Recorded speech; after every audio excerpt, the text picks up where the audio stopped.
it was our desire to remind you that you are vibrational first, which means you got to pay attention to something other than what you're seeing and hearing and smelling and tasting and touching, because while that is vibrational interpretation, most people don't know that.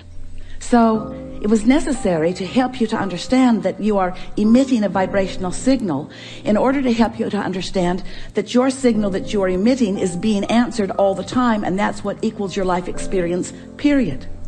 Most humans don't know that, and in many cases don't want to know that because they don't want to assume responsibility for what's coming, especially the parts they didn't want to come. Abraham, I'm sure I'm not the creator of my own reality. I would not have created that. And we say, we didn't say you did it on purpose, but you did do it.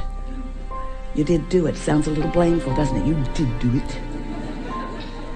But when you realize that you have creative control of your experience, because you have vibrational control of your experience, because you have focused control of your experience, because you have the ability to focus, then you say, all right. But then when it's hard, you say, not all right.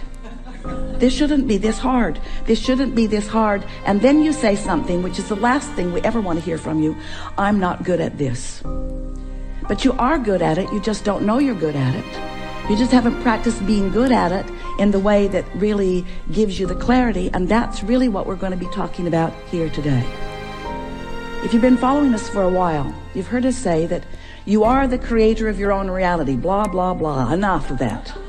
And that you live in a vibrational universe, blah, blah, blah, blah, blah. Enough of that already. But you do, and you are. So, blah, blah, blah. So, here you are, the creator of your own reality. And life is constantly throwing things at you, isn't it? Well, it's not really like that. Life is happening around you, and you're observing, but it really isn't after you. It's not testing you. It's not challenging you. It's just being around you for you to observe. It's just this magnificent palette for you to play in. So life is happening around you, and you are participating in it through your observation, through your memory, through your awareness, through your conversation. You're participating in it. And as you are doing that, you are coming to lots of conclusions, many and every day, of what you want. Because life helps you to know what you don't want. You know what you don't want, you know what you do want, you know what you don't want, you know what you do want. It's just this wonderful variety or contrast that helps you to come to important personal conclusions. So these conclusions happen within you, and we've been calling that step one, because the variety, the contrast that surrounds you, causes you to ask for what you want. Whether you use words or not, you just constantly keep coming to personal preferences. You were born like that. You've always been like that. You will never stop being like that. We want you to accept that you are like that. It's a good thing. Step one is a really, really good thing. You're asking constantly. It is the basis of the expansion of the universe. It's a wonderful thing. So you're asking, step one. Step two, not your work. That's where law of attraction and the source within you answers what you're asking for. When you emit a signal, the signal is answered. So ask, answer, ask, answer, ask, answer. But your discomfort is that there often appears to you to be quite a time gap between your asking and the universe answering. But there is not a time gap between the answer. There's just a time gap between you getting up to speed with the answer. You say, hey, Abraham, that can't be right because I want it. I'm paying attention. If it were there, I would know it. And we say, it comes in a vibrational form first, and you say, oh, so that's the catch. You're giving me something vibrational that I can't see or hear or smell or taste or touch. So you can say all day that when I ask, it is given. Write a book about it if you want, Abraham. You can say that all day, but to me it doesn't feel like it's being given. And we say that's because you're in a different frequency from what you're asking for. You have to line up with what you're asking for. In other words, when you want more money because you clearly do not have enough, when you feel frightened or bound or in trouble financially or just not satisfied, when you feel that way, you are that way.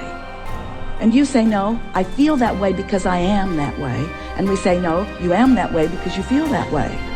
In other words, it works differently than you think it does, but you've been observing it for so long, you don't know which came first.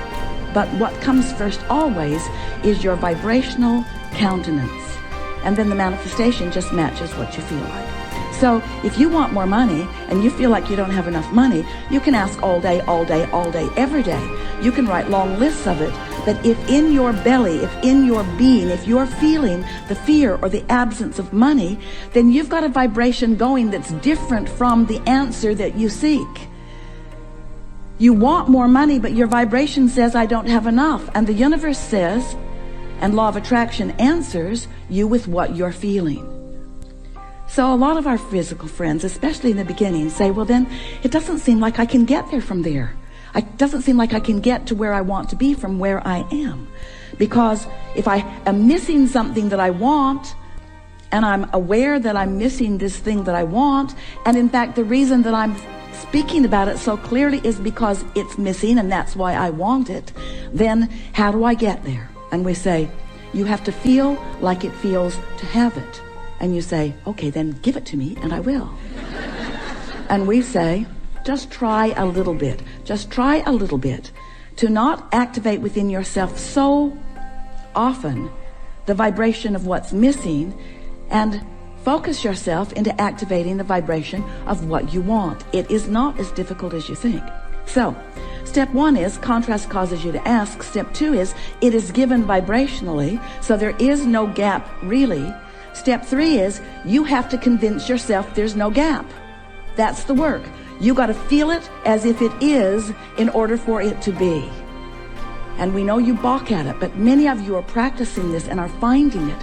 Many of you are understanding the laws of the universe, and you're finding ways to focus yourself into feeling good without needing all of the evidence to be there first.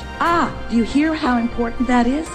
If you don't need the evidence for what you want to be there first before you feel it, then you are able to accomplish the vibrational countenance of it before it is, which means now it must be.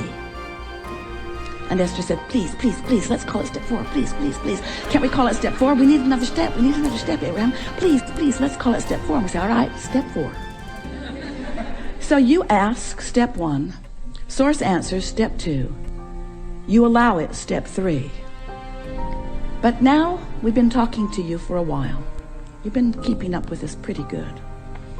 And we're saying to you that if you don't try so hard, if you just accept that you are naturally good-feeling beings, and when you wake up in the morning, before you start thinking about the things that you've got to do that you don't want to do, before you start remembering the injustices of yesterday or 10 years ago, before you remember that you're going to that place today to work that you really don't want to be, before your kids get up, before any of those things happen that challenge your sense of well-being, if you can get hold of that sense of well-being and just sustain it for a little bit with really general thoughts, because if you get specific, it usually doesn't work as well. Get into an attitude of appreciation and milk it for just a little bit. Law of attraction will help you out. Because law of attraction says that that which is likened to itself is drawn. And law of attraction will give you, it's not really giving it to you, it's just the way it is. It's like gravity doesn't give you attachment to the planet.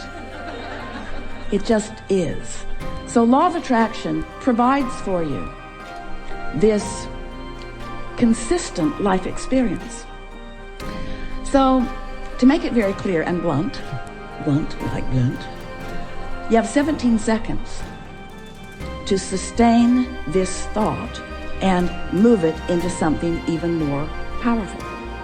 17 seconds, and another thought like it joins it. And there is power, manifestational power in that, crossing that 17-second mark that most people don't know about, or when they wake up, they would make very sure that they stay there for 17 seconds. So if you find a good feeling thought, or better said, if you wake up and don't introduce a not good feeling thought, because when you wake up, there's no thought. During that time of slumber, you have stopped the momentum of all thought. That's really an important thing to understand. You don't know that mostly because you wake up and you start thinking so fast that you pick up your momentum right where you were and start it all over again. But when you slumber, momentum of thought stops. Law of attraction is suspended for you. Your point of attraction is no longer attracting. So when you wake up, you have a really good possibility of getting out of the bed on the right foot, getting out on the right side of the bed. These are your words. We don't like them very much, but we thought you'd relate. You have a very good possibility of getting the vibration going the way you want it to go. And your best possibility is first thing in the morning. First thing in the morning, before there is any other momentum going. So we've been talking about this for a while. And Esther really listened. So she decided that she was going to wake up on that first morning and she was going to sustain her good feeling that she had awakened with. And she didn't make it until breakfast. Quite annoyed with herself, which didn't help. But the next day, she tried it again and didn't make it much past breakfast. Then she discovered that if she just wouldn't read her email, it would help. So her dominant intent became to sustain this feeling of well-being as long as I can. Just sustain it. And what she began noticing about the second week and third week and fourth week of doing that was that not only was it easy to find and maintain that frequency of feeling good, but there were all kinds of other benefits that began coming to her that these words won't give to you. You have to do it and find it yourself because words don't teach. So we're just explaining to you what Esther experienced. She found a new clarity that was not within her before. She found a sort of stable ride. She remembered Jerry's story of shock absorbers. He used to tell a story about he got a new car. He was test driving it. It was a beautiful Cadillac, and it was in San Diego. And the salesperson took him down a road that Jerry thought no nice car should ever be on. And he was amazed at the ride that car gave him, even on a very bumpy road, because the suspension system, the shock absorbers were such that even though there were bumps in the road, he did not feel them in that car. And he used that analogy always, and it's the same analogy that we're offering to you here. When you find vibrational alignment with who you really are, and you sustain it for a period of time, what happens is you get shock absorbers. So even though the same sort of things may be happening around you, you might even see some of them, although law of attraction makes it less and less likely that you're going to participate on any personal level with anything unwanted once you begin sustaining this vibration of well-being. But the whole point of all of this, we don't want you to become so vibrationally snobbish. Esther says, I'm a vibrational snob. I like clarity and I will not accept confusion. But when you care about how you feel and you practice it until you're in this place where you are sustaining it more consistently, then you don't feel like you felt before. You know how when you first start knowing that you are the creator of your own reality, and you get feeling pretty good, and then someone says something that takes you away from your good feeling, and you think to yourself, I'm never talking to you again. I'm going to avoid you. You are a downer. But then you find yourself in a sort of state of avoidance everywhere. You can't watch television. You can't really go out in the world. You have to give your children away. You just can't barricade yourself into enough solitude to really maintain the vibration, and you give up so much by trying to do that. The benefit of alignment shouldn't have to pay the price of being a hermit. You should be able to practice your alignment until you're so good at it that you can go anywhere, be anywhere with anyone, and maintain your vibration. And let's call that step 4. Because Esther wants to.